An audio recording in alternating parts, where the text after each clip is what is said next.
Hey YouTube, coming back with another video, and this one is not specifically Gekishin focused, although I will probably be having Gekishin background noise and video while I'm playing it, or while the video is playing. I wanted to talk about Gacha Fatigue. I notice there has been, at least in my view, a decent amount of Gacha Fatigue posts recently. If you don't know, I am primarily a Dokkan player. That is my main game, more so than Gekishin, more so than really any other game that you can think of.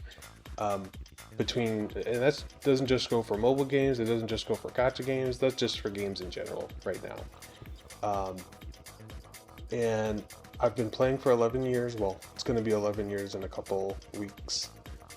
And I've been having fun the whole time. Obviously, there's higher moments than others, there's lower moments than others, but I wanted to speak about Gacha Fatigue because, well, both in my own personal circles and on the internet, I've noticed quite a lot of sentiment about this. Now, it makes sense that it would be coming up now for Dokkan players because this is the quiet moment before the hype kind of brings things back up. Usually it's the end of July or maybe August that we get something really hype, especially last year. But we've been kind of off of the anniversary high, which wasn't as high as people wanted it to be. And even though this last June was one of the best celebrations, especially for an in-between month that we've ever had, there was still a lot of Gacha Fatigue, partially at the beginning, but even a little bit at the end of this month. The reason I wanted to speak about this, I wanted to cover a couple things. Why is it that some people go through this, and why is it someone like me doesn't really go through this? I mean, I do in my own way, but not in the same way that's been being expressed. And what are some of the ways that it looks like? Well, one of the ways that it seems to be looking like for me, let me rephrase that. One of the ways that it looks like from what I've seen is everyone that plays gachas knows that the point of a gacha is to keep selling you new characters. Gashapon. That's the actual word that this whole, you could say, genre of game is based on. The whole idea is if they can keep selling you new characters, you'll keep buying, or maybe you'll turn into a buyer at some point, and you'll give them money. The issue with that is sometimes, and I don't think this is really related to who you are as a person. I think everybody has a limit of how much they can consume of any topic or of anything, whether it's real life food, entertainment, education. That you need breaks if you're going to continue to consume.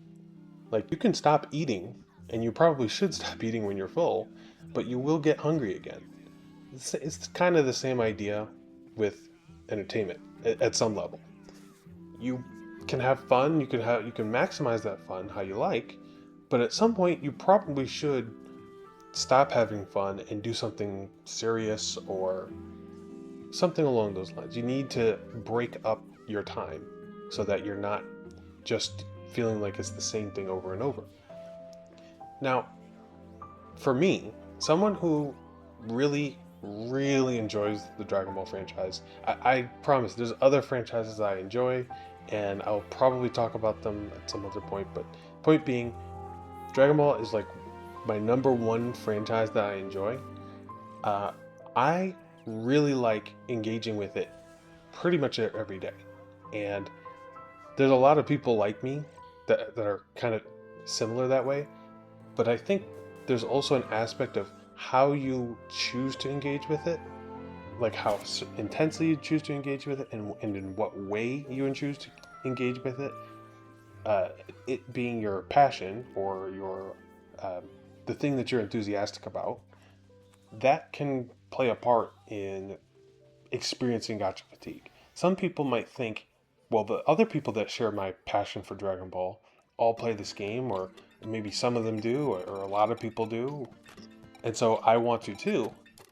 But then you may find it doesn't fit with how you want to engage with your passion.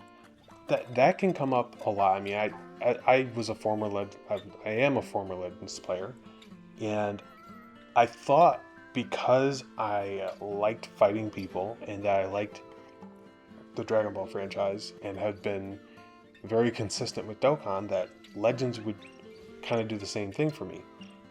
And it took a long time to figure out, to come to the realization for me, but eventually I realized that is not the case for me. Legends does not do what I want to do. There's a lot of reasons for that. We don't have to get into them now. Maybe that's for another video. But yeah, the point is, I recognize that I don't get much satisfaction out of engaging with Dragon Ball through Legends, personally. But whereas for Dokkan, I don't get that same level of dissatisfaction. I see my favorite characters. I see even some of the characters I don't care about that much or like that much, and I get to see all these different animations and moments and scenes from the show and from the games, and some of the made up ones, because there's been so many Dokkan original animations or reinterpretations of situations because they needed to change the way the attacks land just so that it makes sense for the animation. You get the point. To not belabor the point, I really enjoy the game, and for me it doesn't feel like work playing the game as much as I do. I find it easy to just pick up and play, sometimes casually. I mean, I could get tired of it too at times, but especially during like a big celebration, it's very easy to just spend a ton of time on Dokkan because, well, I mean, it's a fun game. So I'm saying all that to say, I guess I wanted to give context on why or how I don't really have a gacha fatigue specific for Dokkan, but kind of give credence to the fact that some people do have it for reasons that are pretty much the exact opposite of why I don't. In terms of the getting new characters part, which is the part I kind of started out with, the thing about that with me is I don't play gacha games specifically just because I want the new character. The whole idea of trying to get you into this fear of missing out kind of feeling is something I never liked, and that's just part of the game of selling things in general. But for me, I guess I resolved with myself at some point that I'm not going to get everything, and I'm not going to get what I want a ton of times. So I guess I'm not saying for the people that don't get this, that don't think the way I feel, that they're wrong or that they have to adjust their mindset. I guess what I would say is, if you're one of the people that gets really upset about not getting what you want, and you really want the new thing now, there's a couple options you have in front of you. Either you could go the route of stop playing, and that's perfectly fine. There's nothing wrong with that. The other option is saving for the highest level things that you want. So basically prioritizing. Maybe this is something you want, but you just kind of want it. Like, I'll give you a great example. Tech Deborah came out in March. I wanted Deborah. I did, but I wasn't saying to myself that I need Deborah. I have been on a villain kick for a little bit. Let's just take the anniversary out of it, because anniversaries are usually not very villain focused. Big celebrations in general, really. But I've been really enjoying villains in the game, and I even summoned for STR Baby. I summoned till I got 2 dupes, in fact, and I was very happy about that. But I had very little stones, and the board came out, and I said to myself, listen, I really like the board. I like villains. I like what he's got to offer. But to me, it doesn't make sense to chase him. I will pick him up with coins.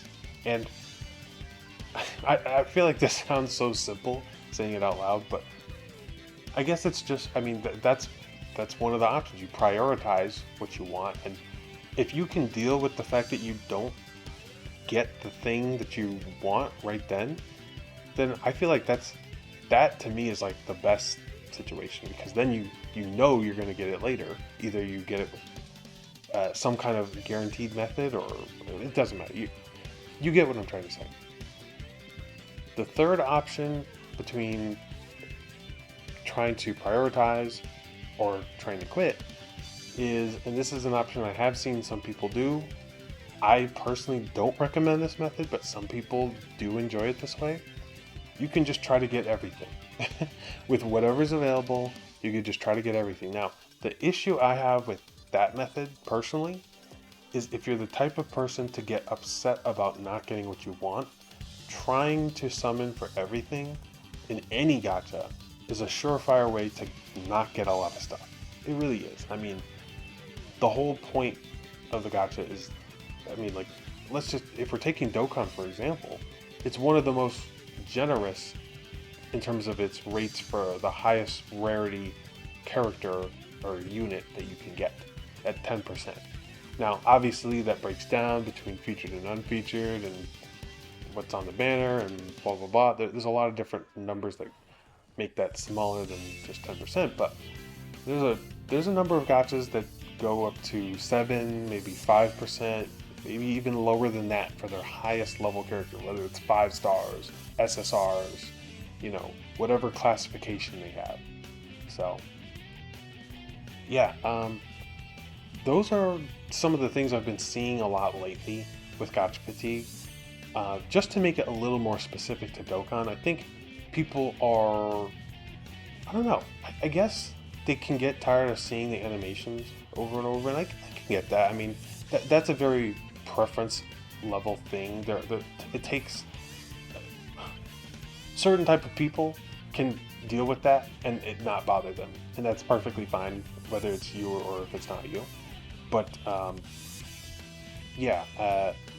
that is something that I think has been getting to people, and then some of the events have been getting to people. I think it's perfectly fine to take a break. I think there's no issues with that. Obviously, you have to just be okay with the fact that you'll be missing out on currency, and that should be fine. And maybe you find that you don't enjoy it as much as you thought, or maybe when you come back you find that you missed it a lot more than you thought you did. I guess the whole point of what I'm trying to say here is the thing about these types of games is I feel like you really want to maximize your enjoyment with them based on your passion. If your passion is at a level with the whatever kind of gameplay loop or franchise that it is that you don't want to do every day, that should be how you try to interact with it. I feel like burning out is one of the most destructive ways to engage with these types of games. That's really the main point of what I wanted to get across with the video. Hopefully for anyone that is feeling close to burnt out, or wanting to take a break or a step back, you can. And you can recognize that, hey, it's okay to miss out on some things if it means that overall I'm going to have more fun. So hopefully you got something out of that. I'll see you next time.